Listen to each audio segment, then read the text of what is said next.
Hello, welcome to ASL Top Plays Week 3, hosted by me, TCP. And this week, there was a lot of upsets, like a lot of them. And they were on the back of a lot of interesting plays that we're just gonna jump into. So, first off, we have Susie versus TJ. Now, starting off, Coco wins this game if it doesn't get killed by Kira. So, in comes Pincer to make sure that Coco doesn't die, and then in comes Archeops. So Susie decides to stay in instead of going to Coco, which is really nice because he doesn't want Coco to die to an earthquake. And Susie decides to just continue returning. Now if Archeops is like an agility set, going hard Coco would be kind of a throw if he can earthquake and kill Coco and stuff like that. So he stays in and continues returning just in case, so because 2 returns into a quick attack will kill this Archeops. So Susie is just playing it safe, getting to the end so that Coco can win. And that's kind of what happens. Eventually Archeops has to kill the Pincer, and then Coco just ends up winning this game with Wild Charge into Brave Bird.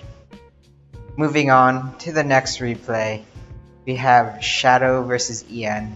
This is just a turn 1 play that really decided the outcome of this game because he glares the Cobalion. Now Cobalion is Ian's answer to Alolan Sandslash, Ninetales. Really it's his only real switch into Freeze Dry because his team is so ice weak. And Nidoking can now Sludge Wave like everything, although and not have to like predict some consequences of it being low, and like Cobalion comes in with a Sludge Wave and then EQ kills the Nidoking. Now Nidoking is just faster, so if Cobalion comes in, it can just get Earth powered and die. So it really helps Shadow pretty much get all of his ways open for his offensive answers or offensive presence to win this game. Moving on, we have Ferret versus Dave. We have some innovative prep from Ferret. So Ferret decides to flamethrower as Zygarde comes in. Zygarde 1000 arrows on the Chocoberry Chandelure, eating it up so well. You've never seen a Chandelure eat up an attack like that from Zygarde so well. But once again, people be forgetting abilities. I don't blame them, but still. Will-O-Wisp on the sub.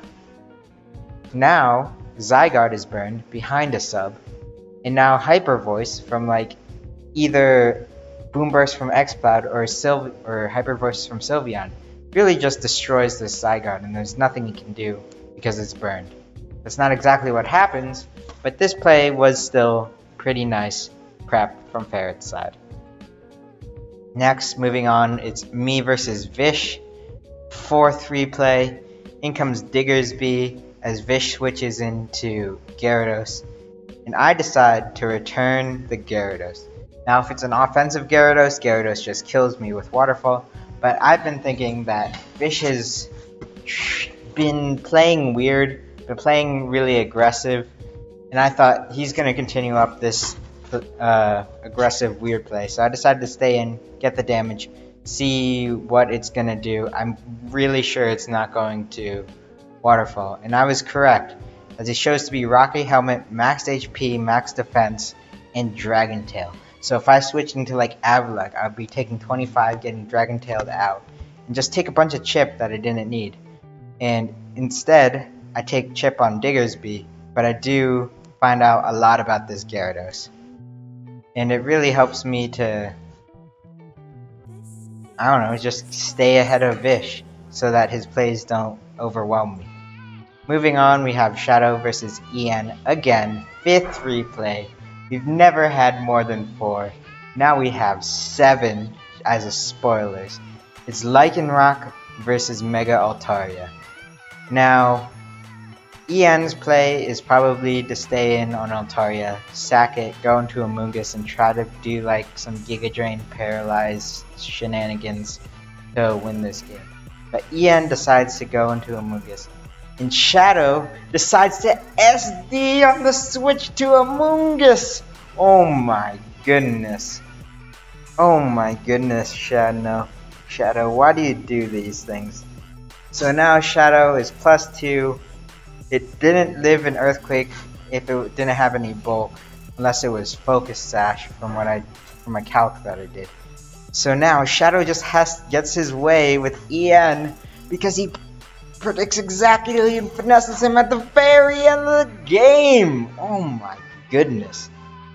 Moving on, 6th replay. We have Slurpuff in on Rotom Heat. He wishes and he goes hard into Donphan on the Stealth Rock.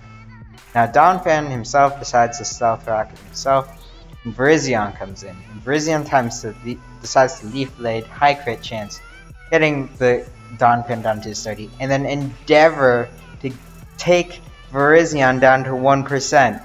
Now Virizion was like Hutch's best switch into Thundurus, his pretty good answer to Belly Drum Licky Tongue, can do some offensive damage to Slowking, can potentially set up on Slurpuff. There's just a lot that this thing can do.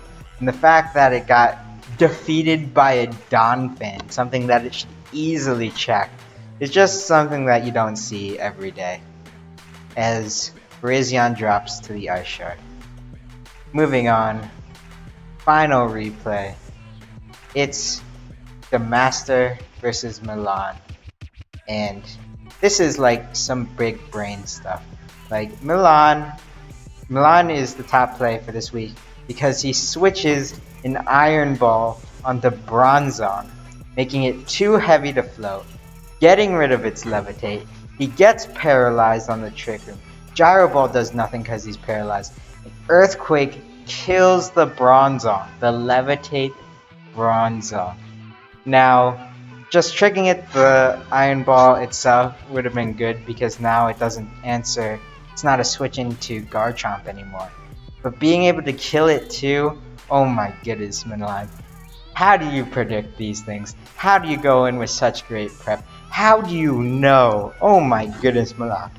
Big brain Milan right here.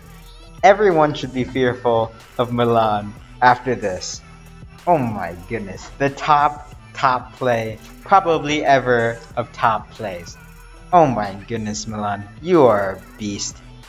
And that will be the wrapping up of top plays week 3. Everyone has to one-up Milan for next week to have the most exciting video. Oh my goodness, Milan. What a beast.